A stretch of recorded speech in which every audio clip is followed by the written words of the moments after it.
सिद्धाणं नमो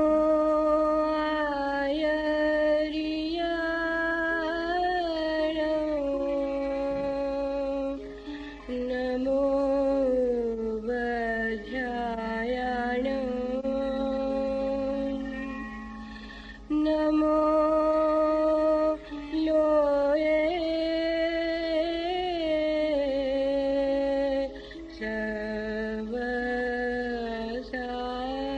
सर्वसाहुणम् एषो पञ्च नमोकारो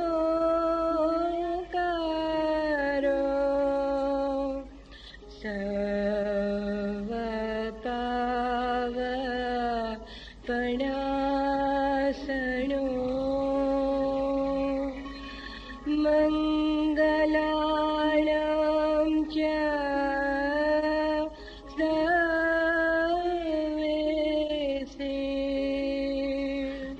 पठमं हवै मंगलम्।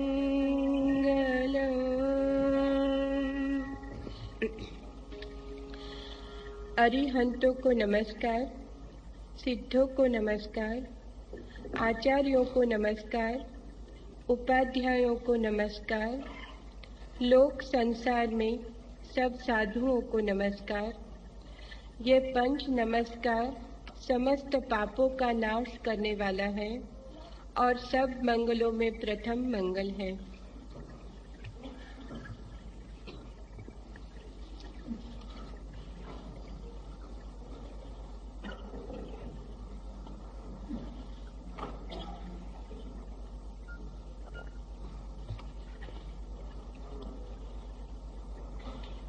जैसे सुबह सूरज निकले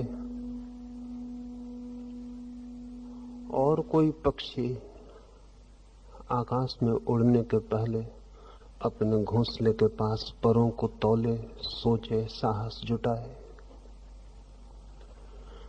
या जैसे कोई नदी सागर में गिरने के करीब हो, स्वयं को खोने के निकट पीछे लौट कर देखे, सोचे क्षण भर, ऐसा ही महावीर की वाणी में प्रवेश के पहले 2 क्षण सोच लेना जरूरी है।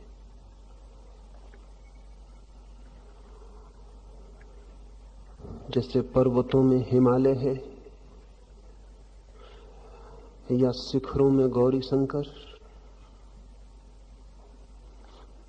वैसे ही व्यक्तियों में महावीर है। बड़ी है चढ़ाई,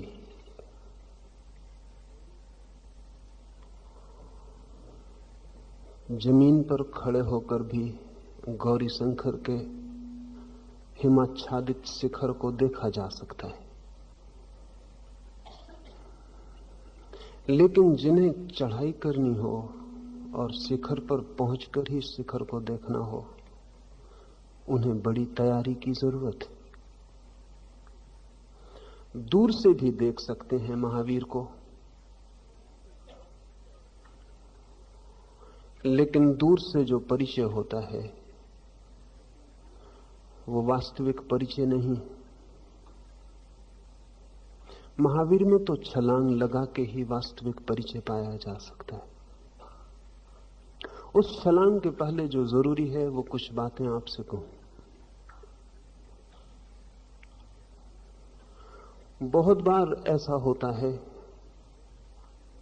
कि हमारे हाथ में निष्पत्तियां रह जाती हैं, कंक्लूजन्स रह जाते, प्रक्रियाएं खो जाती, मंजिल रह जाती है, रास्ते खो जाते। शिखर तो दिखाई पड़ता है, लेकिन वो पगडंडी दिखाई नहीं पड़ती जो वहां तक पहुंचाते। ऐसा ही ये नमोकार मंत्र भी है, ये निष्पत्ति है। इसे 2500 वर्ष से लोग दोहराते चले आ रहे हैं। ये शिखर है, लेकिन पगडंडी जो इस नमोकार मंत्र तक पहुंचा दे,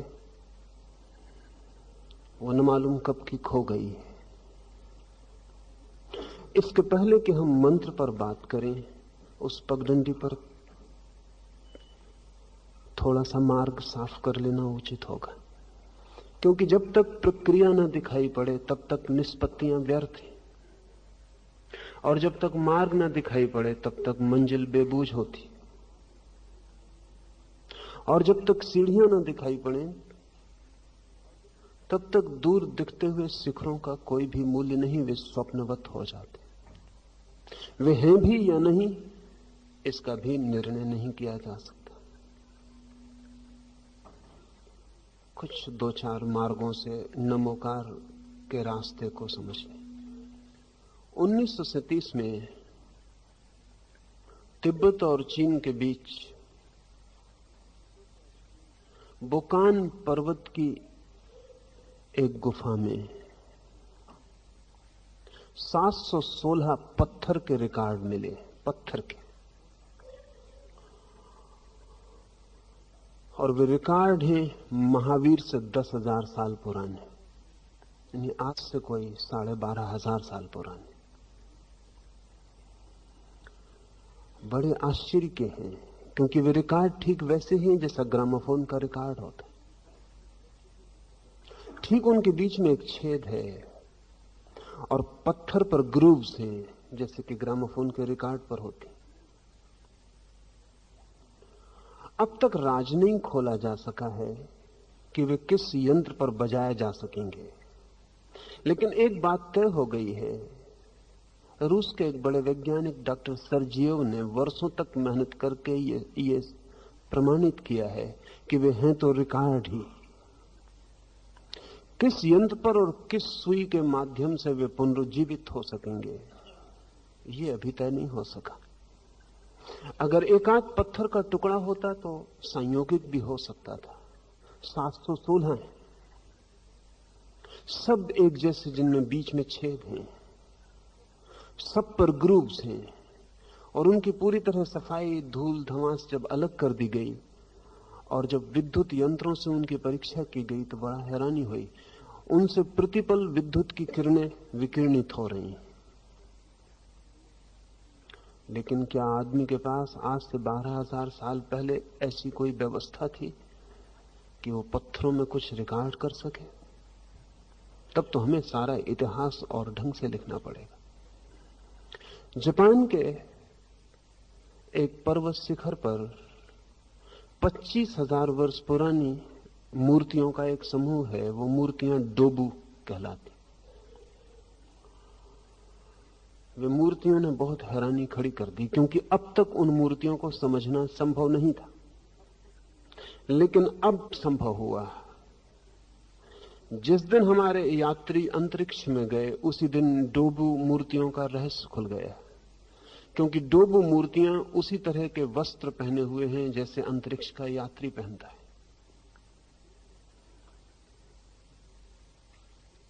अंतरिक्ष में यात्रियों ने, रूसी या अमेरिकी एस्ट्रोनॉट्स ने जिन वस्त्रों का उपयोग किया है वही उन मूर्तियों के ऊपर है, पत्थर में खुदे हुए। वे मूर्तियां 25,000 साल पुरानी हैं, और अब इसके सिवाय कोई उपाय नहीं है मानने का कि 25,000 साल पहले आदमी ने अंतरिक्ष की यात्रा की, या अंतरिक्ष के किन्हीं और ग्रहों से आदमी जमीन पर आता रहा है।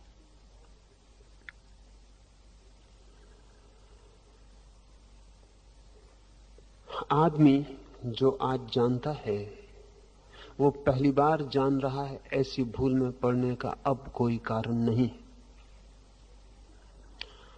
आदमी बहुत बार जान लेता है और भूल जाता है। बहुत बार शिखर छू लिए गए हैं और खो गए। सभ्यताएं उठती हैं और आकाश को छूती हैं लहरों की तरह और विलीन हो जाती। जब भी कोई लहर आकाश को छूती है तो सोचती है उसके पहले किसी और लहर ने आकाश को नहीं छुआ होगा। महावीर एक बहुत बड़ी संस्कृति के अंतिम व्यक्ति हैं,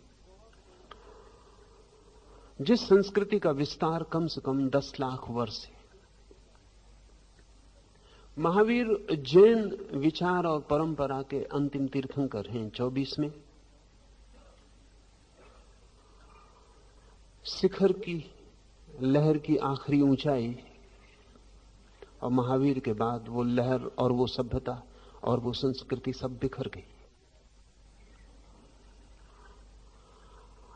आज उन सूत्रों को समझना इसीलिए कठिन है क्योंकि वो पूरा का पूरा मिल्यू, वो वातावरण जिसमें वे सूत्र सार्थक थे, आज कहीं भी नहीं है। ऐसा समझें कि कल तीसरा महायुद्ध हो जाए, सारी सभ्यता बिखर जाए, फिर भी लोगों के पास याददाश्त रह जाएगी कि लोग हवाई जहाजों में उड़ते थे। हवाई जहाज तो बिखर जाएंगे, याददाश्त रह जाएगी। वो याददाश्त हजारों साल तक चलेगी और बच्चे हंसेंगे। वो कहेंगे कि कहां है हवाई जहाज जिनकी तुम बात करते हो? ऐसा मालूम होता है कहानियां हैं, पुराण कथाएं हैं, मिथ।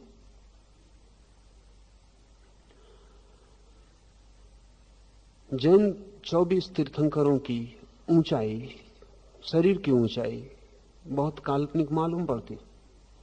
उसमें महावीर भर की ऊंचाई आदमी की ऊंचाई, बाकी 23 तीर्थंकर बहुत ऊंचे।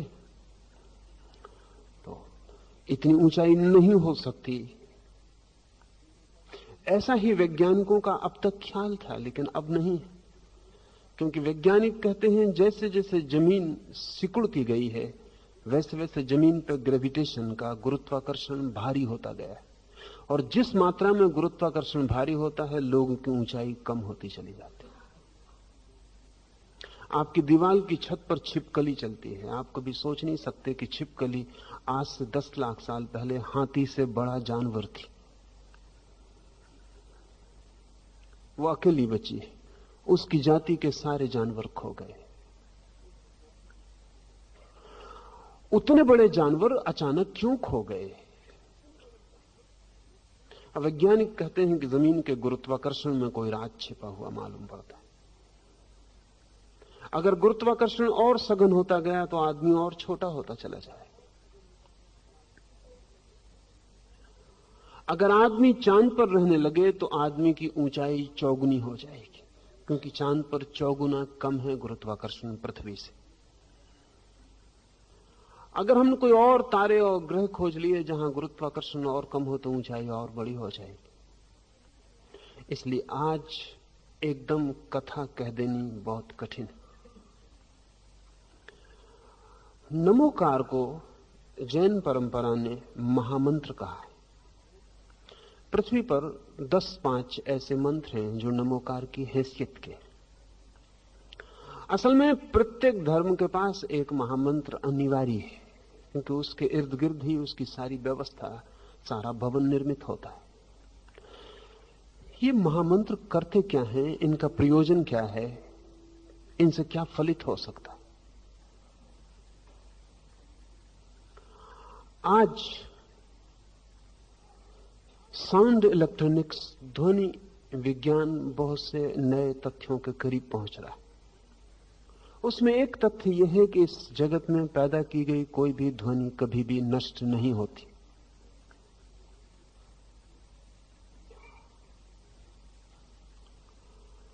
इस अनंत आकाश में संग्रहित होती चली जाती है। ऐसा समझें कि जैसे आकाश भी रिकॉर्ड करता है, आकाश पर भी किसी सूक्ष्म तल पर ग्रूव्स बन जाते। इस पर रूस में इधर 15 वर्षों में बहुत काम हुआ। उस काम पर 2-3 बातें ख्याल में ले लेंगे तो आसानी हो जाएगी।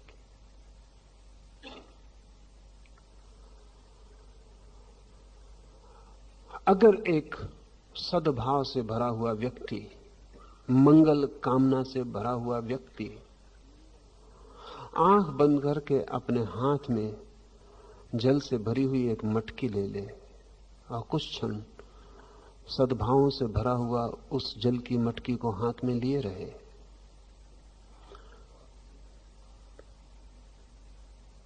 तो रूसी वैज्ञानिक कामेनियव और अमेरिकी वैज्ञानिक डॉक्टर रुडोल्फ किर्श, इन दो व्यक्तियों ने बहुत से प्रयोग करके ये प्रमाणित किया है कि वो जल गुणात्मक रूप से परिवर्तित हो जाता है। केमिकली कोई फर्क नहीं होता। उस भले भावनाओं से भरे हुए, मंगल आकांक्षाओं से भरे हुए व्यक्ति के हाथ में जल का स्पर्श, जल में कोई केमिकल, कोई रासायनिक परिवर्तन नहीं करता, लेकिन उस जल में फिर भी कोई गुणात्मक परिवर्तन हो जाता है। और वो जल अगर बीजों पर छिड़का जाए तो वे जल्दी अंकुरित होते हैं, साधारण जल की बजाय। उनमें बड़े फूल आते हैं, बड़े फल लगते हैं, वे पौधे ज्यादा स्वस्थ होते हैं साधारण जल की बजाय। कामेनियव ने साधारण जल भी उन्हीं बीजों पर वैसी ही भूमि में छिड़का है, और ये विशेष जल भी। और रुग्ण, विक्षिप्त, निगेटिव इमोशंस से भरे हुए व्यक्ति, निषेधात्मक भाव से भरे हुए व्यक्ति, हत्या का विचार करने वाले, दूसरे को नुकसान पहुंचाने का विचार करने वाले, अमंगल की भावनाओं से भरे हुए व्यक्ति के हाथ में दिया गया जल भी बीजों पर छिड़का है। या तो वे बीज अंकुरित ही नहीं होते, या अंकुरित होते हैं तो रुग्ण अंकुरित होते।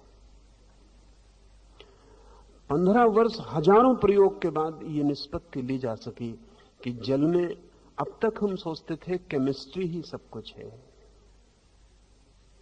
लेकिन केमिकली तो कोई फर्क नहीं होता, रासायनिक रूप से तीनों जलों में कोई फर्क नहीं होता।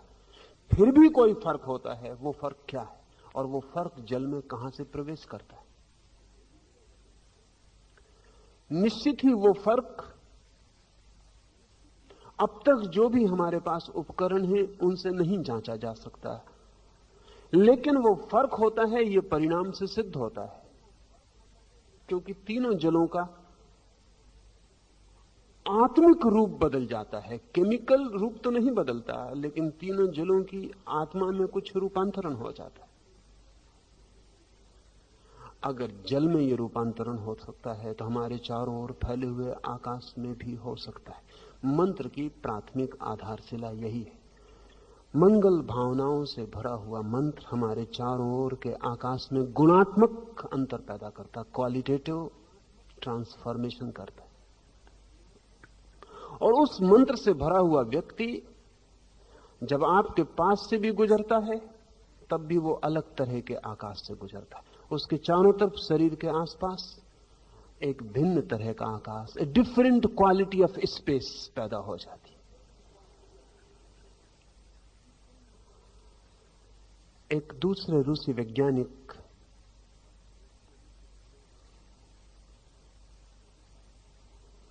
किरलान ने हाई फ्रीक्वेंसी फोटोग्राफी विकसित की। वो शायद आने वाले भविष्य में सबसे अनूठा प्रयोग सिद्ध होगा। अगर मेरे हाथ का चित्र लिया जाए हाई फ्रीक्वेंसी फोटोग्राफी से, जो कि बहुत संवेदनशील प्लेट्स पर होती है, तो मेरे हाथ का ही चित्र सिर्फ नहीं आता, मेरे हाथ के आसपास जो किरणें मेरे हाथ से निकल रही हैं उनका चित्र भी आता। और आश्चर्य की बात तो यह है कि अगर मैं निषेधात्मक विचारों से भरा हुआ हूं तो मेरे हाथ के आसपास जो विद्युत पैटर्न, जो विद्युत की जाल का चित्र आता है, वो रुग्ण, बीमार, अस्वस्थ और केओटिक, अराजक होता है, विक्षिप्त होता है, जैसे किसी पागल आदमी ने लकीरें खींची हो। अगर मैं शुभ भावनाओं से, मंगल भावनाओं से भरा हुआ हूं, आनंदित हूं, पॉजिटिव हूं, प्रफुल्लित हूं, प्रभु के प्रति अनुग्रह से भरा हुआ हूं, तो मेरे हाथ के आसपास जो किरणों का चित्र आता है किरलान की फोटोग्राफी से, वो रिदमिक, लयबद्ध, सुंदर, सिमेट्रिकल, सानुपातिक और एक और ही व्यवस्था में निर्मित होता है। किरलान का कहना है, और किरलान का प्रयोग 30 वर्षों की मेहनत है। किरलान का कहना है कि बीमारी के आने के 6 महीने पहले शीघ्र ही हम बताने में समर्थ हो जाएंगे कि आदमी बीमार होने वाला है। क्योंकि इसके पहले कि शरीर पर बीमारी उतरे, वो जो विद्युत का वर्तुल है उस पर बीमारी उतर जाती। मरने के पहले, इसके पहले कि आदमी मरे, वो विद्युत का वर्तुल सिकुड़ना शुरू हो जाता है और मरना शुरू हो जाता है। इसके पहले कि कोई आदमी हत्या करे किसी की, वो विद्युत के वर्तुल में हत्या के लक्षण शुरू हो जाते। इसके पहले कि कोई आदमी किसी के प्रति करुणा से भरे, उस विद्युत के वर्तुल में करुणा प्रवाहित होने के लक्षण दिखाई पड़ने लगते। किरलान का कहना है कि कैंसर पर हम तभी विजय पा सकेंगे जब शरीर को पकड़ने के पहले हम कैंसर को पकड़ लें, और यह पकड़ा जा सकेगा। इसमें कोई विधि की भूल अब नहीं रह गई है, सिर्फ प्रयोगों के और फैलाव की जरूरत है। प्रत्येक मनुष्य अपने आसपास एक आभा मंडल लेकर, एक आरा लेकर चलता है।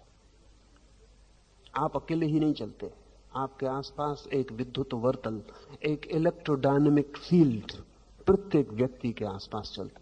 व्यक्ति के आसपास ही नहीं, पशुओं के आसपास भी, पौधों के आसपास भी।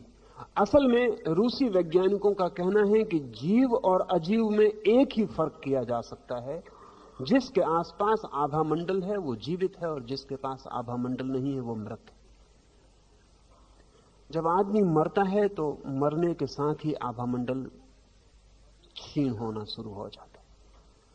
बहुत चकित और संयोग की बात है कि जब भी कोई आदमी मरता है तो 3 दिन लगते हैं उसके आभा मंडल के विसर्जित होने में। हजारों साल से सारी दुनिया में मरने के बाद तीसरे दिन का बड़ा मूल्य रहा है। जिन लोगों ने उस तीसरे दिन को, तीसरे को इतना मूल्य दिया था, उन्हें किसी न किसी तरह इस बात का अनुभव होना ही चाहिए, क्योंकि वास्तविक मृत्यु तीसरे दिन घटित होती है। इन 3 दिनों के बीच किसी भी दिन वैज्ञानिक उपाय खोज लेंगे तो आदमी को पुनरुज्जीवित किया जा सकता है। जब तक आभामंडल नहीं खो गया तब तक जीवन अभी शेष है। हृदय की धड़कन बंद हो जाने से जीवन समाप्त नहीं होता। इसलिए पिछले महायुद्ध में रूस में 6 व्यक्तियों को हृदय की धड़कन बंद हो जाने के बाद पुनरुज्जीवित किया जा सका।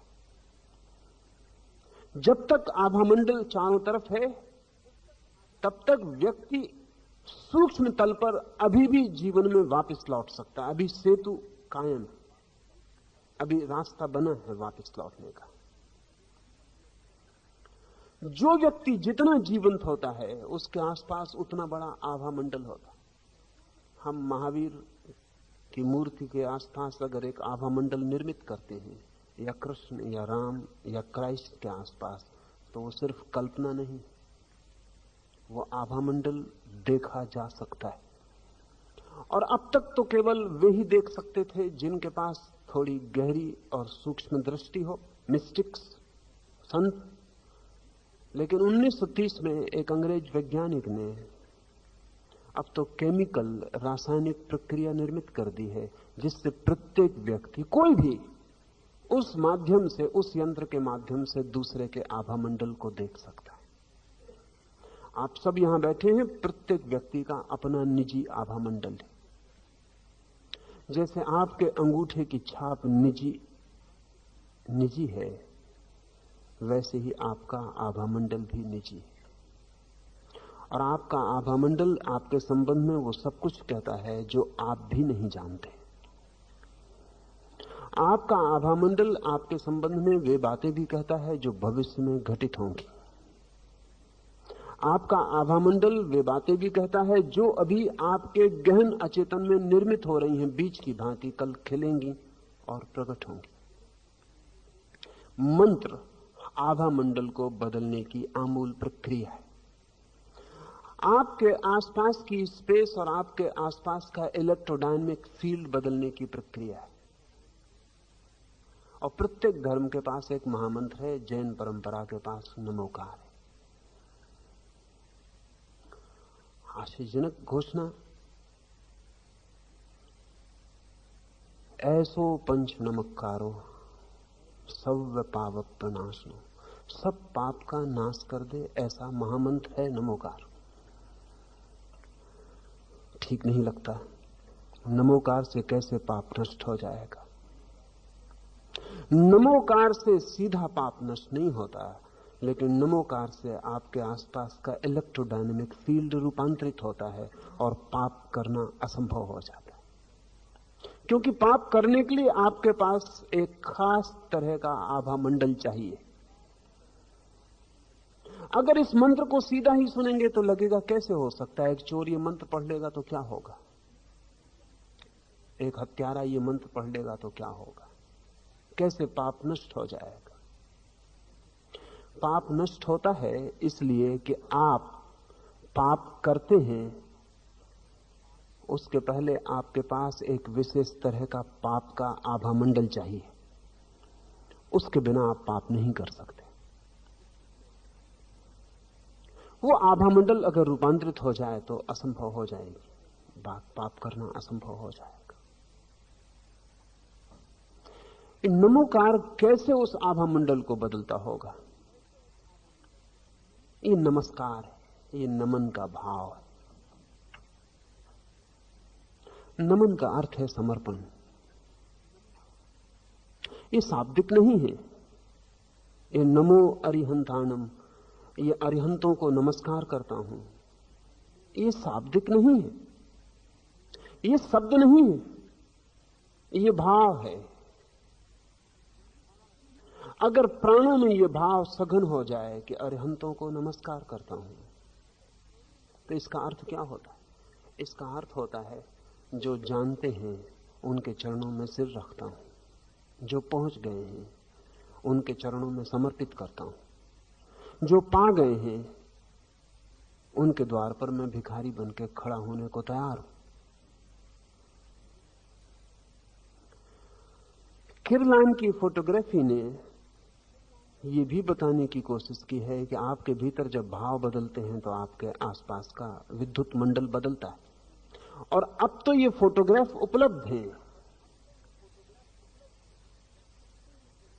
अगर आप अपने भीतर विचार कर रहे हैं चोरी करने का, तो आपका आभा मंडल और तरह का हो जाता है, उदास, रुग्ण,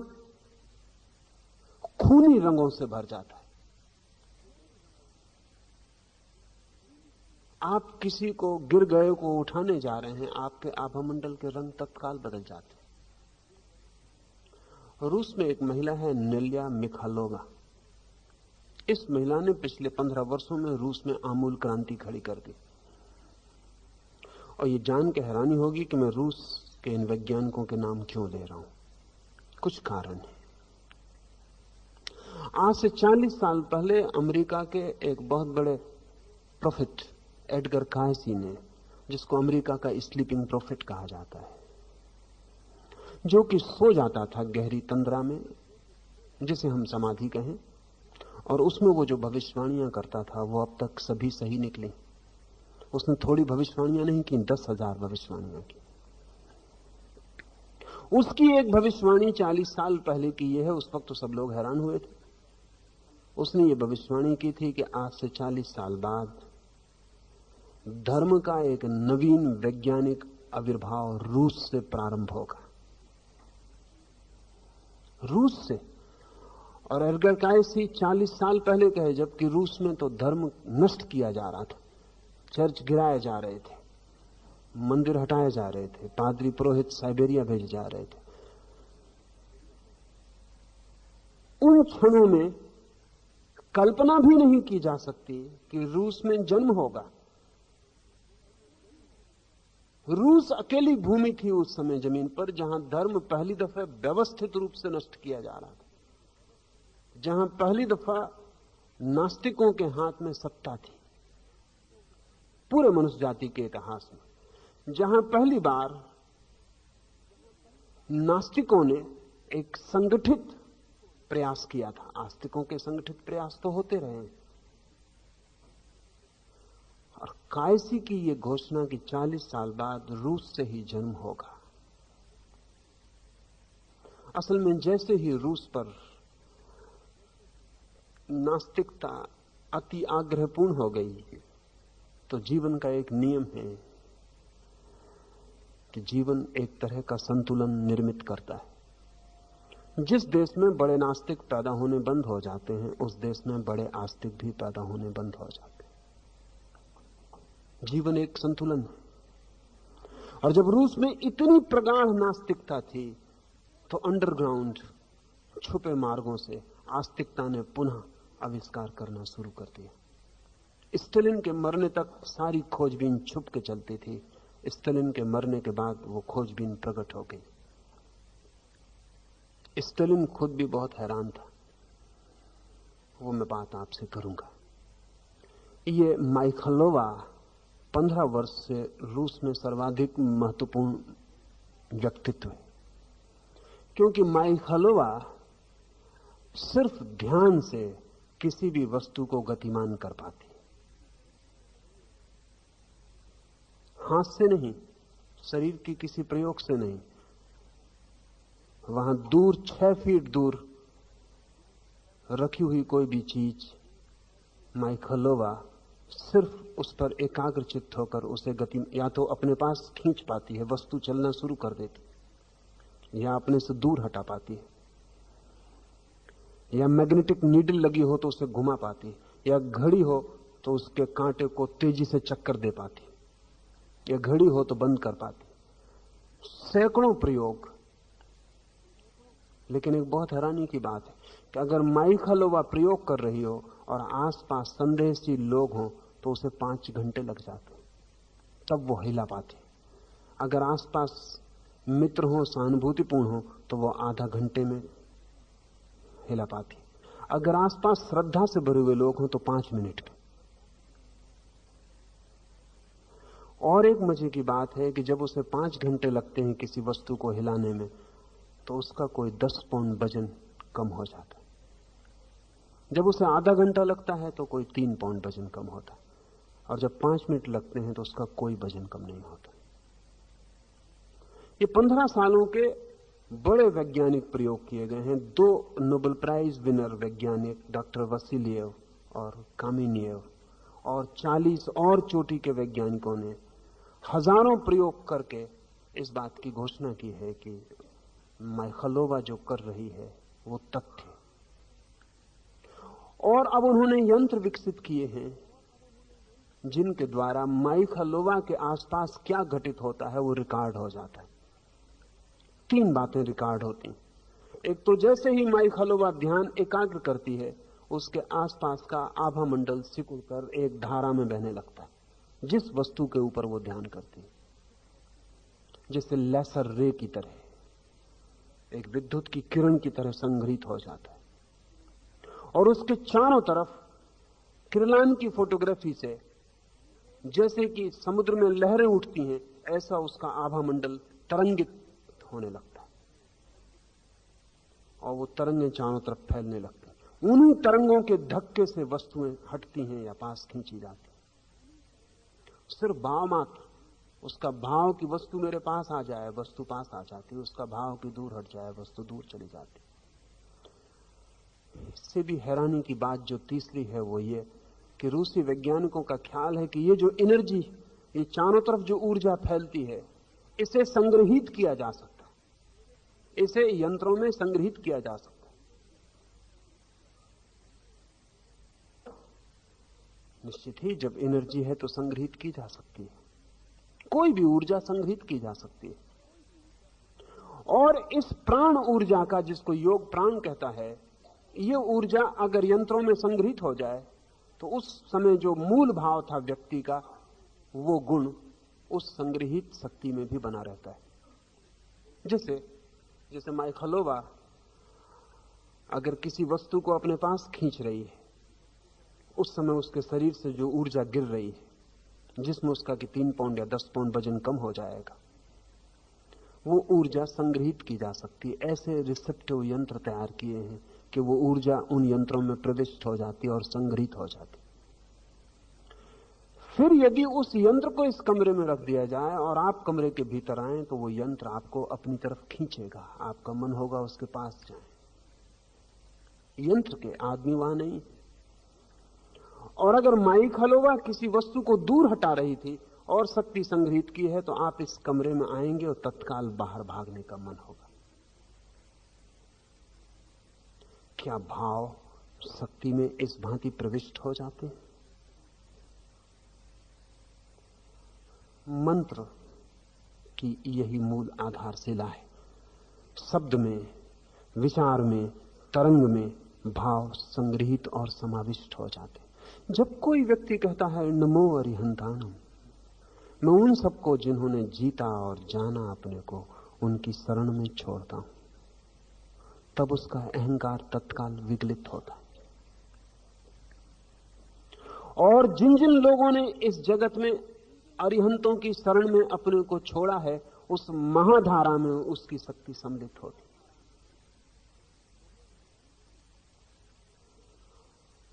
उस गंगा में वो भी एक हिस्सा हो जाता है। और इस चारों तरफ आकाश में इस अरिहंत के भाव के आसपास जो ग्रूव्स निर्मित हुए हैं, जो स्पेस में, आकाश में जो तरंगें संग्रहित हुई हैं, उन संग्रहित तरंगों में आपकी तरंग भी चोट करती है। आपके चारों तरफ एक वर्षा हो जाती है जो आपको दिखाई नहीं पड़ती।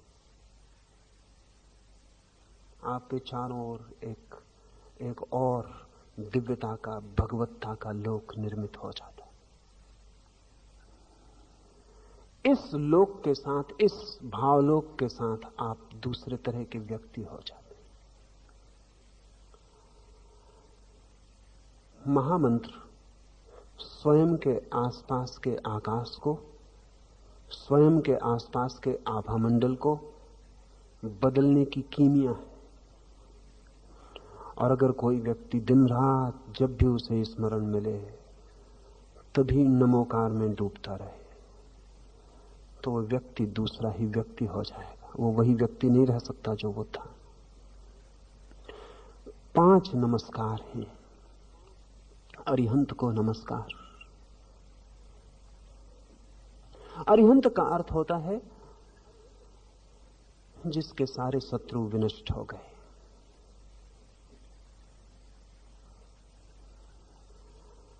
जिसके भीतर अब कुछ ऐसा नहीं रहा जिससे उसे लड़ना पड़ेगा। लड़ाई समाप्त हो गई।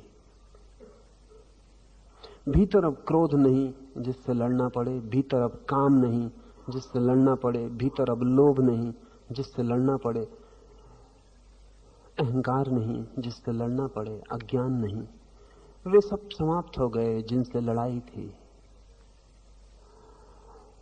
अब एक नॉन कॉन्फ्लिक्ट, एक निर्द्वंद अस्तित्व शुरू हुआ। अरिहंत शिखर है जिसके आगे यात्रा नहीं। अरिहंत मंजिल है जिसके आगे फिर कोई यात्रा नहीं। कुछ करने को ना बचा जहां, कुछ पाने को ना बचा जहां, कुछ छोड़ने को भी ना बचा जहां सब समाप्त हो गया, जहां शुद्ध अस्तित्व रह गया, प्योर एग्जिस्टेंस जहां रह गया, जहां ब्रह्म मात्र रह गया, जहां होना मात्र रह गया, उसे कहते हैं अरिहंत। अद्भुत है ये बात भी कि इस महामंत्र में किसी व्यक्ति का नाम नहीं, महावीर का नहीं, पार्श्वनाथ का नहीं, किसी का नाम नहीं, जैन परंपरा का भी कोई नाम नहीं, क्योंकि जैन परंपरा ये स्वीकार करती है कि अरिहंत जैन परंपरा में ही नहीं हुए और सब परंपराओं में हुए। इसलिए अरिहंतों को नमस्कार है, किसी अरिहंत को नहीं। ये नमस्कार बड़ा विराट है।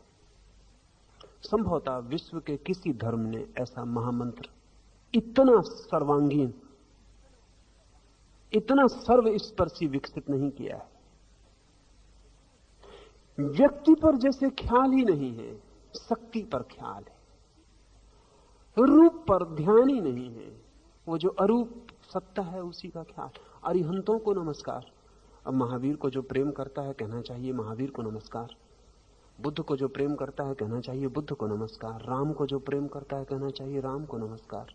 पर यह मंत्र बहुत अनूठा है, यह बेजोड़ है।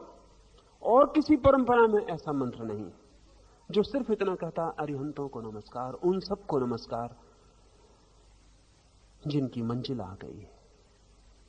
असल में मंजिल को नमस्कार, वो जो पहुंच गए उसको नमस्कार। लेकिन अरिहंत शब्द निगेटिव है, नकारात्मक है। उसका अर्थ है जिनके शत्रु समाप्त हो गए। वो पॉजिटिव नहीं, वो विधायक नहीं। असल में इस जगत में जो श्रेष्ठतम अवस्था है उसको निषेध से ही प्रकट किया जा सकता है, नेति नेति से ही। उसको विधायक शब्द नहीं दिया जा सकता। उसके कारण है सभी विधायक शब्दों में सीमा आ जाती है, निषेध में सीमा नहीं होती। अगर मैं कहता हूं ऐसा है तो एक सीमा निर्मित होती है, अगर मैं कहता हूं ऐसा नहीं है तो कोई सीमा निर्मित नहीं की कोई सीमा नहीं है कि तो सीमा है, तो है तो बड़ा छोटा शब्द है, नहीं है बहुत विराट। इसलिए परम शिखर पर रखा है अरिहंत को। सिर्फ इतना ही कहा है कि जिनके शत्रु समाप्त हो गए, जिनके अंतर्द्वंद विलीन हो गए, नकारात्मक, जिनमें लोभ नहीं, मोह नहीं, काम नहीं। क्या है ये नहीं कहा, क्या नहीं है जिनमें वो कहा। इसलिए अरिहंत बहुत वायवीय, बहुत एब्स्ट्रैक्ट शब्द है और शायद पकड़ में ना आए, इसलिए ठीक दूसरे शब्द में पॉजिटिव का उपयोग किया है, नमो सिद्धाणम। सिद्ध का अर्थ होता है वे जिन्होंने पा लिया, अरिहंत का अर्थ होता है वे जिन्होंने कुछ छोड़ दिया। सिद्ध बहुत पॉजिटिव शब्द है, सिद्धि, उपलब्धि, अचीवमेंट, जिन्होंने पा लिया। लेकिन ध्यान रहे उनको ऊपर रखा है जिन्होंने खो दिया, उनको नंबर 2 पर रखा है जिन्होंने पा लिया। क्यों? सिद्ध अरिहंत से छोटा नहीं होता, सिद्ध वहीं पहुंचता है जहां अरिहंत पहुंचता है। लेकिन भाषा में पॉजिटिव नंबर 2 पर रखा जाएगा, नहीं, शून्य प्रथम है, होना द्वितीय है। इसलिए सिद्ध को दूसरे स्थल पर रखा। लेकिन सिद्ध के संबंध में भी सिर्फ इतनी ही सूचना है, पहुंच गए, और कुछ नहीं कहा, कोई विशेषण नहीं जोड़ा। पर जो पहुंच गए इतने से भी हमारी समझ में नहीं आएगा। अरिहंत भी हमें बहुत दूर लगता है। शून्य हो गए जो, निर्वाण को पा गए जो, मिट गए जो, नहीं रहे जो।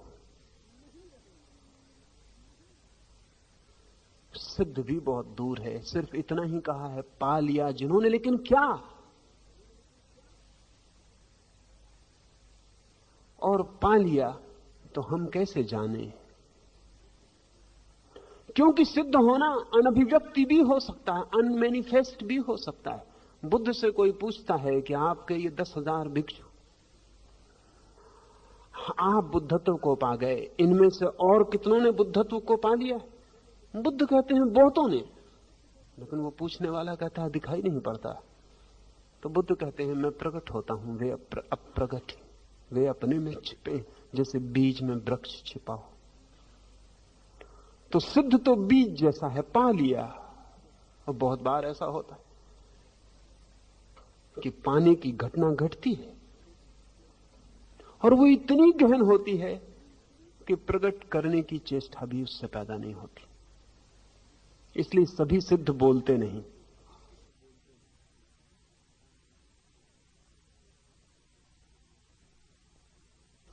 सभी अरिहंत बोलते नहीं।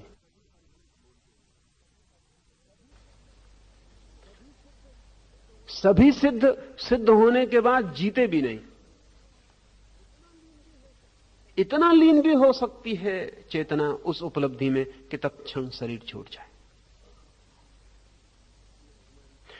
इसलिए हमारी पकड़ में सिद्ध भी ना आ सकेगा। और मंत्र तो ऐसा चाहिए जो पहली सीढ़ी से लेकर आखिरी शिखर तक जहां जिसकी पकड़ में आ जाए, जो जहां खड़ा हो वहीं से यात्रा कर सके। इसलिए तीसरा सूत्र कहा है, आचार्यों को नमस्कार। आचार्य का अर्थ है वो जिसने पाया भी और आचरण से प्रकट भी किया। आचार्य का अर्थ है जिसका ज्ञान और आचरण एक है। ऐसा नहीं कि सिद्ध का आचरण ज्ञान से भिन्न होता है, लेकिन शून्य हो सकता है, हो ही ना, आचरण शून्य ही हो जाए। ऐसा भी नहीं कि अरिहंत का आचरण भिन्न होता है, लेकिन अरिहंत इतना निराकार हो जाता है कि आचरण हमारी पकड़ में ना आएगा। हमें फ्रेम चाहिए जिसमें पकड़ में आ जाए। आचार्य से शायद हमें निकटता मालूम पड़ेगी। उसका अर्थ है जिसका ज्ञान आचरण है, क्योंकि हम ज्ञान को तो ना पहचान पाएंगे, आचरण को पहचान लेंगे। इससे खतरा भी हुआ, क्योंकि आचरण ऐसा भी हो सकता है जैसा ज्ञान ना हो। एक आदमी अहिंसक ना हो, अहिंसा का आचरण कर सकता है। एक आदमी अहिंसक हो तो हिंसा का आचरण नहीं कर सकता, वो तो असंभव है। लेकिन एक आदमी अहिंसक न हो और अहिंसा का आचरण कर सकता है। एक आदमी लोभी हो और अलोभ का आचरण कर सकता है, उल्टा नहीं है। The vice versa is not possible. इससे एक खतरा भी पैदा हुआ। आचार्य हमारी पकड़ में आता है, लेकिन वहीं से खतरा शुरू होता है। जहां से हमारी पकड़ शुरू होती है वहीं से खतरा शुरू होता है। तब खतरा यह है कि कोई आदमी आचरण ऐसा कर सकता है कि आचार्य मालूम पड़े।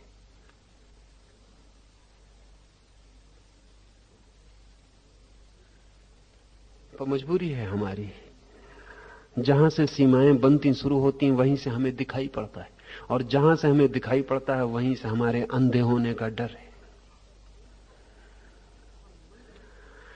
पर मंत्र का प्रयोजन यही है कि हम उनको नमस्कार करते हैं जिनका ज्ञान, उनका आचरण है। यहां भी कोई विशेषण नहीं है। वे कौन? वे कोई भी हों।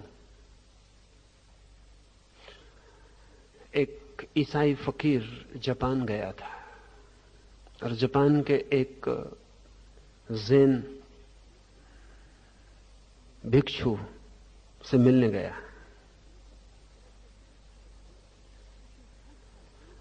उसने पूछा ज़ेन भिक्षु को कि जीसस के संबंध में आपका क्या ख्याल है।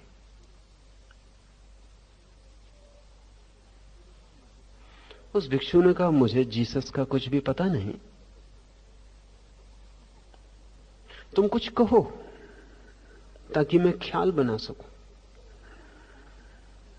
तो उसने कहा कि जीसस ने कहा है जो तुम्हारे गाल पर एक चांटा मारे तुम दूसरा गाल उसके सामने कर देना। तो उस ज़ेन फकीर ने कहा, आचार्य को नमस्कार।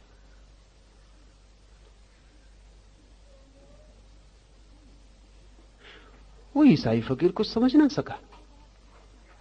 उसने कहा, जीसस ने कहा है कि जो अपने को मिटा देगा वही पाएगा। उस ज़ेन फकीर ने कहा, सिद्ध को नमस्कार। वो कुछ समझ ना सका। उसने कहा, आप क्या कह रहे हैं? उस ईसाई फकीर ने कहा कि जीसस ने अपने को सूली पर मिटा दिया, वे शून्य हो गए, मृत्यु को उन्होंने चुपचाप स्वीकार कर लिया, वे निराकार में खो गए। उस ज़ेन फकीर ने कहा, अरिहंत को नमस्कार। आचरण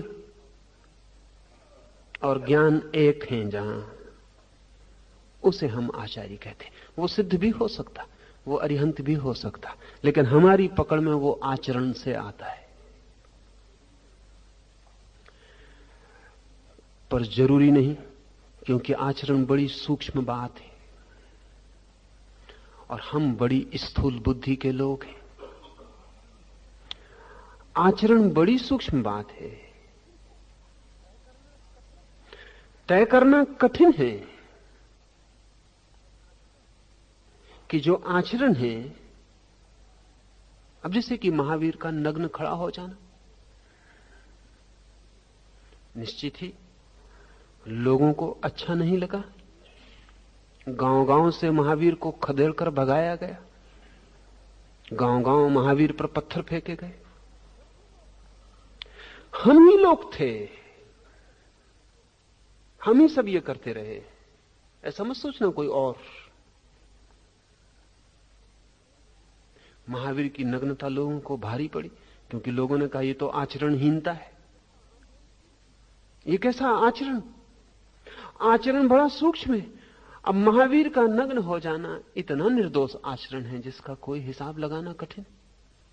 हिम्मत अद्भुत है।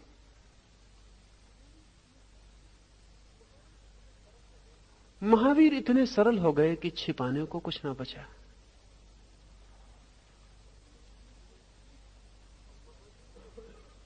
और महावीर को इस चमड़ी और हड्डी की देह का बोध मिट गया, और वो जो जिसको रूसी वैज्ञानिक इलेक्ट्रोमैग्नेटिक फील्ड कहते हैं, उस प्राण शरीर का बोध इतना सघन हो गया कि उस पर तो कोई कपड़े डाले नहीं जा सकते। कपड़े गिर गए। और ऐसा भी नहीं कि महावीर ने कपड़े छोड़े, कपड़े गिर गए। एक दिन गुजरते हैं, एक राह से चादर उलझ गई है एक झाड़ी में, तो झाड़ी के फूल ना गिर जाएं, पत्ते ना टूट जाएं, कांटों को चोट ना लग जाए, तो आधी चादर फाड़ के वहीं छोड़ दी। फिर आधी रह गई शरीर पर, फिर वह भी गिर गई। वो कब गिर गई उसका महावीर को पता न चला। लोगों को पता चला कि महावीर नग्न खड़े। आचरण सहना मुश्किल हो गया। आचरण के रास्ते सूक्ष्म हैं, बहुत कठिन है। और हम सबके आचरण के संबंध में बंधे बंधाए ख्याल है, ऐसा करो। और जो ऐसा करने को राजी हो जाते हैं वे करीब करीब मुर्दा लोग हैं। जो आपकी मान के आचरण कर लेते हैं उन मुर्दों को आप काफी पूजा देते हैं।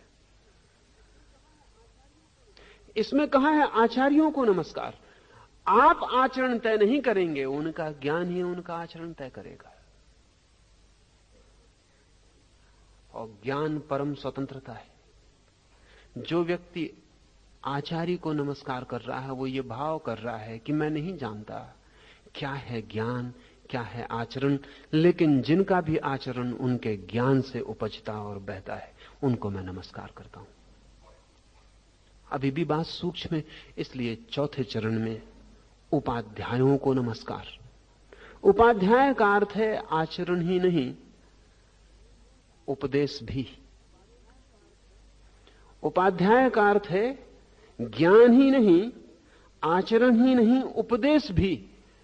वे जो जानते हैं, जानकर वैसा जीते हैं, और जैसा वे जीते हैं और जानते हैं वैसा बताते भी हैं। उपाध्याय का अर्थ है वो जो बताता भी है। क्योंकि हम मौन से ना समझ पाए। आचार्य मौन हो सकता है, वो मान सकता है कि आचरण काफी है, और अगर तुम्हें आचरण दिखाई नहीं पड़ता तो तुम जानो। उपाध्याय आप पर और भी दया करता है, वो बोलता भी है, वो आपको कह के भी बताता है।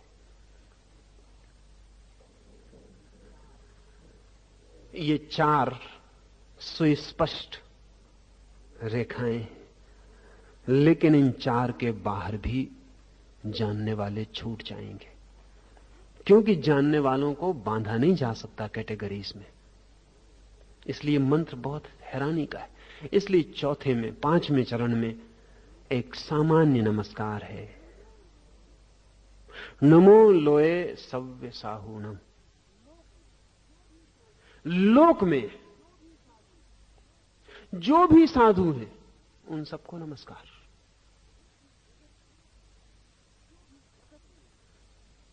जगत में जो भी साधु हैं उन सबको नमस्कार।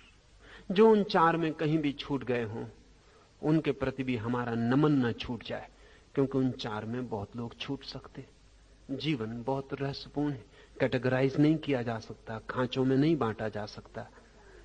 इसलिए जो शेष रह जाएंगे उनको सिर्फ साधु कहा, वे जो सरल हैं।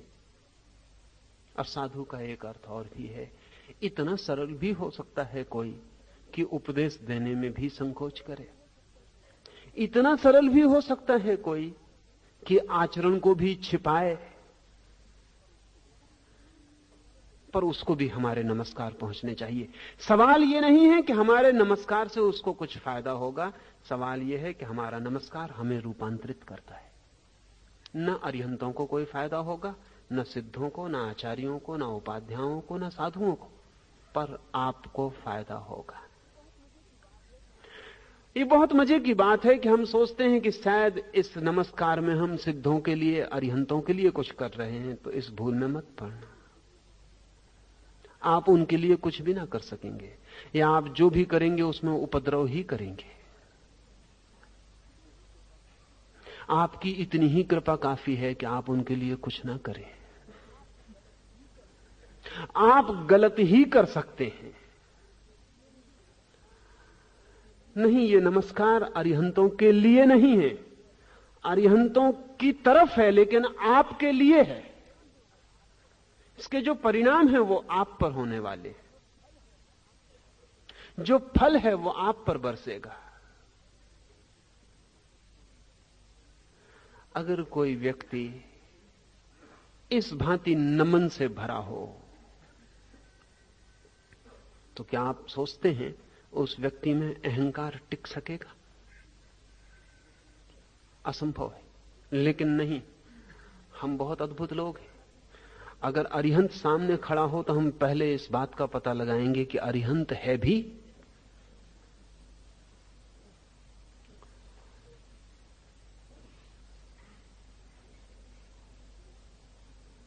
महावीर के आसपास भी लोग यही पता लगाते लगाते जीवन नष्ट किए।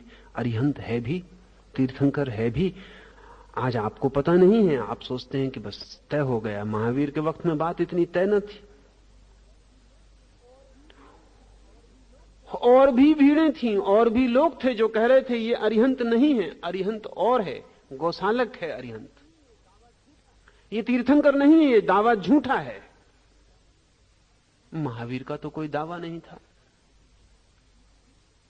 लेकिन जो महावीर को जानते थे वे दावे से बच भी नहीं सकते थे। उनकी भी अपनी कठिनाई थी। पर महावीर के समय पूरे चारों ओर यही विवाद था। लोग आके जांच करने आते कि महावीर अरिहंत हैं या नहीं, वे तीर्थंकर हैं या नहीं, वे भगवान हैं या नहीं। बड़ी आश्चर्य की बात है, आप जांच भी कर लेंगे और सिद्ध भी हो जाएगा कि महावीर भगवान नहीं है, आपको क्या मिलेगा?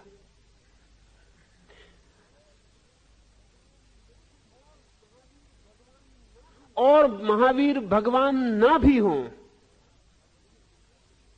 और आप अगर उनके चरणों में सिर रखें और कह सकें नमो अरिहंतानम, तो आपको मिलेगा। महावीर के भगवान होने से कोई फर्क नहीं पड़ता। असली सवाल यह नहीं है कि महावीर भगवान है या नहीं, असली सवाल यह है कि कहीं भी आपको भगवान दिख सकते हैं या नहीं। कहीं भी, पत्थर में, पहाड़ में, कहीं भी आपको दिख सकें तो आप नमन को उपलब्ध हो जाएं। असली रास तो नमन में है, असली रास तो झुक जाने में है, असली रास तो झुक जाने में है। वो जो झुक जाता है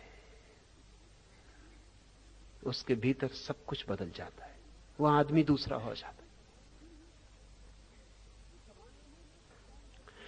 ये सवाल नहीं है कि कौन सिद्ध है और कौन सिद्ध नहीं है, और उसका कोई उपाय भी नहीं है कि किसी दिन ये तय हो सके। लेकिन ये बात ही इर्रिलेवेंट है, असंगत है, इससे कोई संबंध ही नहीं। न रहे हो महावीर, इससे क्या फर्क पड़ता है? लेकिन अगर आपके लिए झुकने के लिए निमित्त बन सकते हैं तो बात पूरी हो गई। महावीर सिद्ध हैं या नहीं ये वो सोचें और समझें, वो अरिहंत अभी हुए या नहीं ये उनकी अपनी चिंता हो। आपके लिए चिंतित होने का कोई भी तो कारण नहीं। आपके लिए चिंतित होने का अगर कोई कारण है तो एक ही कारण है कि कहीं कोई कोना है इस अस्तित्व में जहां आपका सिर झुक जाए। अगर ऐसा कोई कोना है तो आप नए जीवन को उपलब्ध हो जाएंगे। ये नमोकार,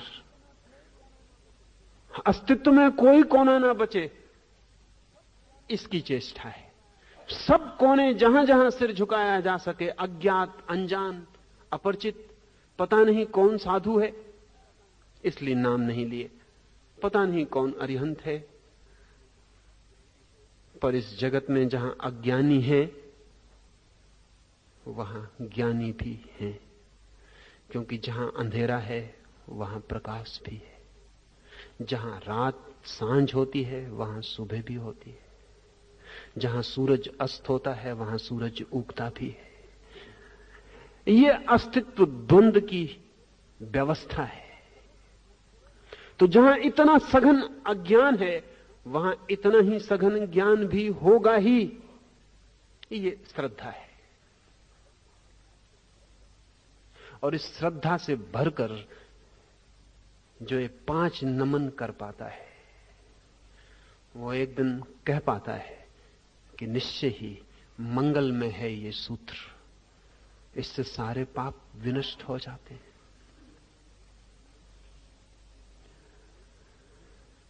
ध्यान ले लें, मंत्र आपके लिए है।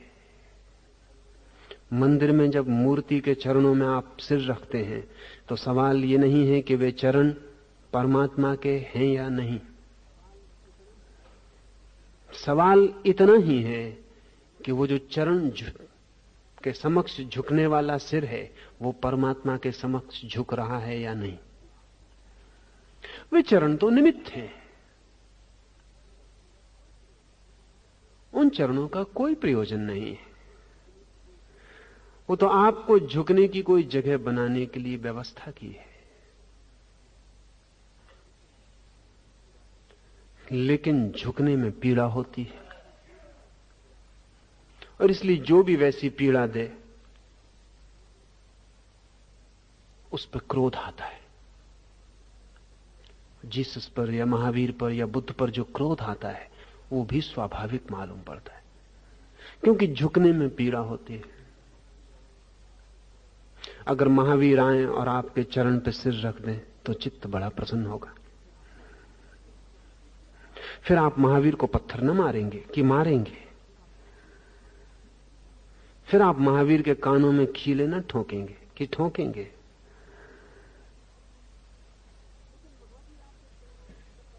लेकिन महावीर आपके चरणों में सिर रख दें तो आपको कोई लाभ नहीं होता, नुकसान होता है। आपकी अकड़ और गहन हो जाएगी।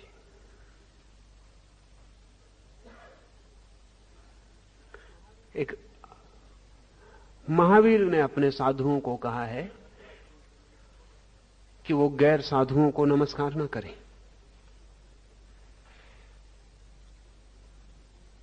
बड़ी अजीब सी बात है। साधु को तो विनम्र होना चाहिए, इतना निरअहंकारी होना चाहिए कि सभी के चरणों में सिर रखे। तो साधु गैर साधु को, ग्रस्त को नमस्कार न करे, ये तो महावीर की बात अच्छी नहीं मालूम पड़ती। लेकिन प्रयोजन करुणा का है, क्योंकि साधु निमित्त बनना चाहिए कि आपका नमस्कार पैदा हो, और साधु आपको नमस्कार करे तो निमित्त तो बनेगा नहीं, आपकी अस्मिता और अहंकार को और मजबूत कर देगा। कई बार दिखती है बात कुछ और, होती है कुछ और। हालांकि जैन साधुओं ने इसका ऐसा प्रयोग किया है ये मैं नहीं कह रहा हूं। असल में साधु का तो लक्षण यही है कि जिसका सिर अब सबके चरणों पर है।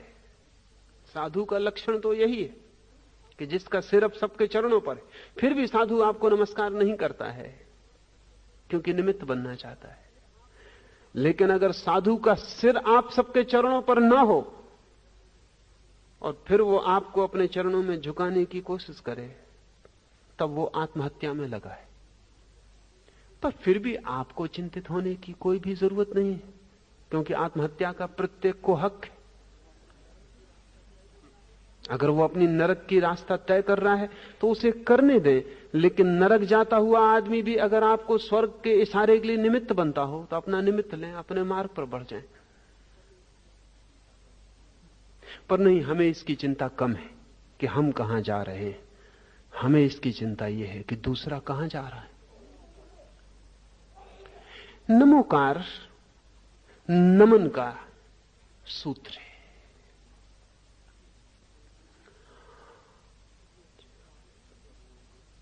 ये 5 चरणों में समस्त जगत में जिन्होंने भी कुछ पाया है, जिन्होंने भी कुछ जाना है, जिन्होंने भी कुछ जिया है, जो जीवन के अंतरतम गुह रहस्य से परिचित हुए हैं, जिन्होंने मृत्यु पर विजय पाई है, जिन्होंने शरीर के पार कुछ पहचाना है, उन सब के प्रति समय और क्षेत्र दोनों में लोक 2 अर्थ रखता है। लोक का अर्थ विस्तार में जो हैं वे, स्पेस में, आकाश में जो आज हैं वे, लेकिन जो कल थे वे भी और जो कल होंगे वे भी।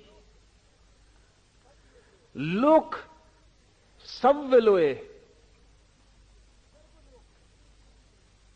सर्वलोक में सव्यसाहूनम, समस्त साधुओं को समय के अंतराल में पीछे कभी जो हुए हों वे, भविष्य में जो होंगे वे, आज जो हैं वे, समय या क्षेत्र में कहीं भी जब भी कहीं कोई ज्योति ज्ञान की जली हो, उस सब के लिए नमस्कार। इस नमस्कार के साथ ही आप तैयार होंगे। फिर महावीर की वाणी को समझना आसान होगा। इस नमन के बाद ही, इस झुकने के बाद ही आपकी झोली फैलेगी और महावीर की संपदा उसमें गिर सकती है। नमन है रिसेप्टिविटी, ग्राहकता। जैसे ही आप नमन करते हैं वैसे ही आपका हृदय खुलता है और आप भीतर किसी को प्रवेश देने के लिए तैयार हो जाते, क्योंकि जिसके चरणों में आपने सिर रखा उसको आप भीतर आने में बाधा न डालेंगे, निमंत्रण देंगे।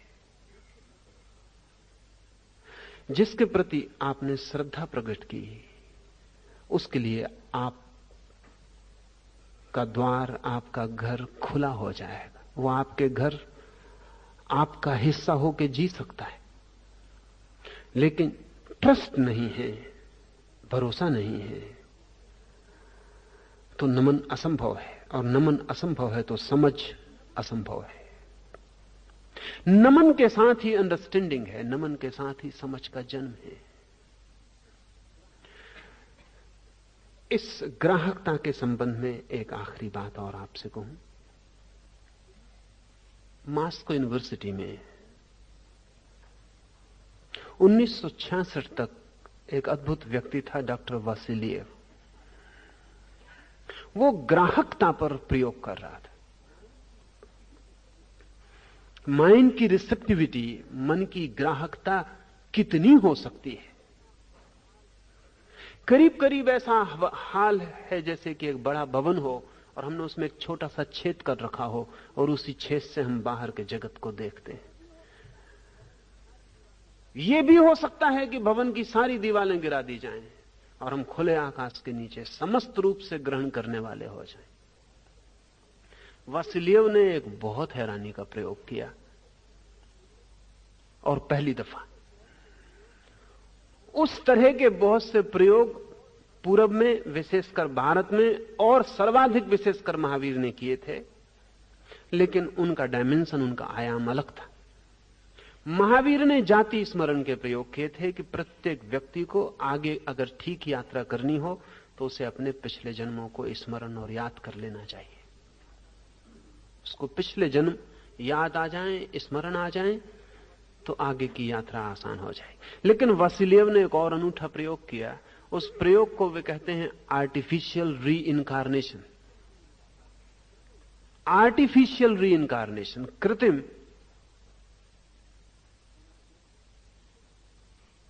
पुनर्जन्म या कृत्रिम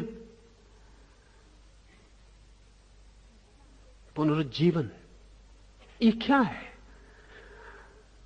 वासिलियोव और उसके साथी एक व्यक्ति को बेहोश करेंगे, 30 दिन तक निरंतर सम्मोहित करके उसको गहरी बेहोशी में ले जाएंगे।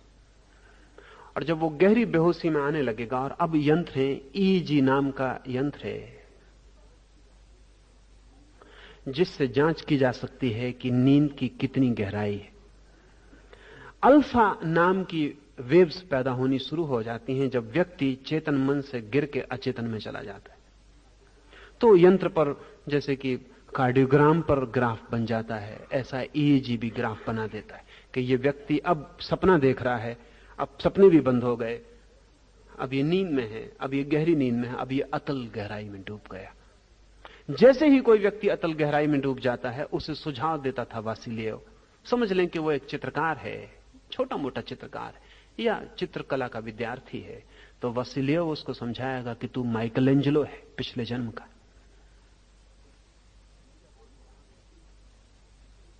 या वान गाग है, या कवि है तो वो समझाएगा कि तू शेक्सपियर है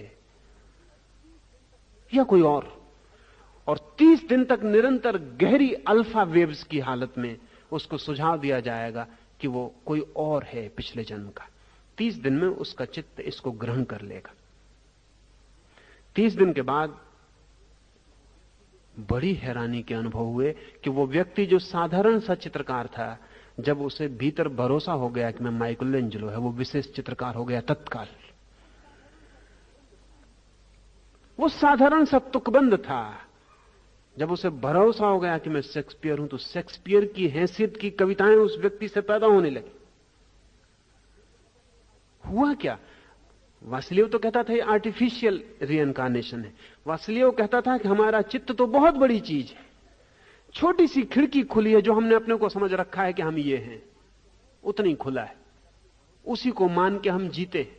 अगर हमें भरोसा दिया जाए कि हम और बड़े हैं, तो खिड़की बड़ी हो जाती, हमारी चेतना उतना काम करने लगती। वासिलियोव का कहना है कि आने वाले भविष्य में हम जीनियस निर्मित कर सकेंगे। कोई कारण नहीं है कि जीनियस पैदा ही हो। सच तो यह है कि वासिलियोव कहता है कि 100 में से कम 90 बच्चे प्रतिभा की, जीनियस की क्षमता लेके पैदा होते हैं, हम उनकी खिड़की छोटी कर देते हैं। मां बाप, स्कूल, शिक्षक सब मिलजुल के उनकी खिड़की छोटी करते जाते। 20-25 साल तक हम एक साधारण आदमी खड़ा कर देते जो कि क्षमता बड़ी लेकर आया था, लेकिन हम उसका द्वार छोटा करते जाते हैं, छोटा करते जाते हैं। वासिलियोव कहता है सभी बच्चे जीनियस की तरह पैदा होते हैं, कुछ जो हमारी तरकीबों से बच जाते हैं वो जीनियस बच जाते हैं, बाकी नष्ट हो जाते हैं। पर वासिलियोव का कहना है असली सूत्र है रिसेप्टिविटी। इतना ग्राहक हो जाना चाहिए चित्त कि जो उसे कहा जाए वो उसके भीतर गहनता में प्रवेश कर जाए। इस नमोकार मंत्र के साथ हम शुरू करते हैं महावीर की ये वाणी पर चर्चा, क्योंकि गहन होगा मार्ग, सूक्ष्म होंगी बातें। अगर आप ग्राहक हैं, नमन से भरे, श्रद्धा से भरे, तो आपके उस अतल गहराई में बिना किसी यंत्र की सहायता के, यह भी यंत्र है इस अर्थ में नमोकार, बिना किसी यंत्र की सहायता के आप में अल्फा वेव्स पैदा हो जाती हैं। जब कोई श्रद्धा से भरता है तो अल्फा वेव्स पैदा हो जाती हैं। आप हैरान होंगे जान के कि गहन सम्मोहन में, गहरी निद्रा में, ध्यान में या श्रद्धा में, ईईजी की जो मशीन है वो एक सा ग्राफ बनाती है। श्रद्धा से भरा हुआ चित्त उसी शांति की अवस्था में होता है जिस शांति की अवस्था में गहन ध्यान में होता है, या उसी शांति की अवस्था में होता है जैसा गहन निद्रा में होता है, या उसी शांति की अवस्था में होता है जैसा कि कभी भी आप जब बहुत रिलैक्स्ड और बहुत शांत होते हैं। जिस व्यक्ति पर वासिलियव काम करता था वो है निकोलिएव नाम का युवक, जिस पर उसने वर्षों काम किया।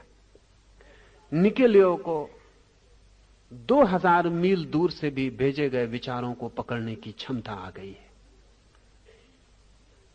सैकड़ों प्रयोग किए गए हैं जिसमें वो 2000 मील दूर तक के विचारों को पकड़ पाता है। उससे जब पूछा जाता है कि उसकी तरकीब क्या है, तो वो कहता है तरकीब यह है कि मैं आधा घंटा पूर्ण रिलैक्स शिथिल होकर पड़ जाता हूं और एक्टिविटी सब छोड़ देता हूं, भीतर सब सक्रियता छोड़ देता हूं, पैसिव हो जाता हूं, पुरुष की तरह नहीं स्त्री की तरह हो जाता हूं, कुछ भेजता नहीं, कुछ आता हो तो लेने को राजी हो जाता हूं। और आधा घंटे में ईईजी की मशीन जब बता देती है कि अल्फा वेव शुरू हो गई, तब वो 2000 मील दूर से भेजे गए विचारों को पकड़ने में समर्थ हो जाता है। लेकिन जब तक वो इतना रिसेप्टिव नहीं होता तब तक ये नहीं हो पाता। वासिलियव और 2 कदम आगे गया। उसने कहा आदमी तो बहुत तरह से अपने को विकृत किया है, अगर आदमी में यह क्षमता है तो पशुओं में और भी शुद्ध होगी। और इस सदी का अनूठे से अनूठा प्रयोग वासिलियव ने किया कि एक मादा चूहिया को ऊपर रखा और उसके 8 बच्चों को पानी के भीतर, पनडुब्बी के भीतर हजारों फीट नीचे सागर में भेजा। पनडुब्बी का इसलिए उपयोग किया कि पनडुब्बी पानी के भीतर से कोई रेडियो वेव्स बाहर नहीं आती, न बाहर से भीतर जाती। अब तक जानी गई जितनी वेव्स वैज्ञानिकों को पता है, जितनी तरंगें, वो कोई भी पानी के भीतर इतनी गहराई तक प्रवेश नहीं करती। एक गहराई के बाद सूर्य की किरण भी पानी में प्रवेश नहीं करती। तो उस गहराई के नीचे पनडुब्बी को भेज दिया गया और इस चूहा की खोपड़ी पर सब तरफ इलेक्ट्रोड्स लगा के ईईजी से जोड़ दिए गए, मशीन से जो चूहिया के मस्तिष्क में जो वेव्स चलती हैं उनको रिकॉर्ड करेगी। अब बड़ी अद्भुत बात हुई, हजारों फीट नीचे पानी के भीतर एक एक उसके बच्चे को मारा गया, एक खास खास मूवमेंट पर नोट किया गया। जैसे ही वहां बच्चा मरता वैसे ही यहां उसकी ईईजी की वेव्स बदल जाती। दुर्घटना घटित हो गई। ठीक 6 घंटे में उसके बच्चे मारे गए, खास खास समय पर, नियत समय पर। उस नियत समय का ऊपर कोई पता नहीं है। नीचे जो वैज्ञानिक है उसको छोड़ दिया गया कि इतने समय के बीच वो कभी भी पर नोट कर ले मिनट और सेकंड। जिन मिनट और सेकंड पर नीचे चूहिया के बच्चे मारे गए, उस मां ने, उसके मस्तिष्क ने उस वक्त धक्के अनुभव किए।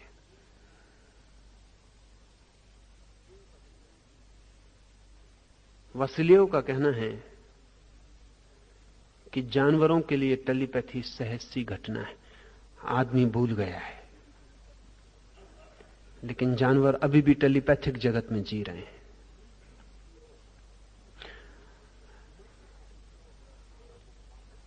मंत्र का उपयोग है आपको वापस टेलीपैथिक जगत में प्रवेश। अगर आप अपने को छोड़ पाए, हृदय से उस गहराई से कह पाए जहां की आपकी अचेतना में डूब जाता है सब। नमो अरिहंताण, नमो सिद्धाण, नमो आर्यायण, नमो वज्रायण, नमो लोय सव्य साहुनम। ये भीतर उतर जाए तो आप अपने अनुभव से कह पाएंगे सव्य पाव प्रणाशनो, ये सब पापों का नाश करने वाला महामंत्र। आज इतनी ही बात, फिर अब इस महामंत्र का हम उद्घोष करेंगे। इसमें आप सम्मिलित हों। नहीं, कोई जाएगा नहीं, कोई जाएगा नहीं। जिन मित्रों को खड़े होकर सम्मिलित होना हो वो कुर्सियों के किनारे खड़े हो जाएं, क्योंकि सन्यासी नाचेंगे और इस मंत्र के उद्घोष में डूबेंगे। इस मंत्र को अपने प्राणों में उतार कर ही यहां से जाएं। जिनको बैठ के साथ देना हो वो बैठ के ताली बजाएंगे और उद्घोष करेंगे।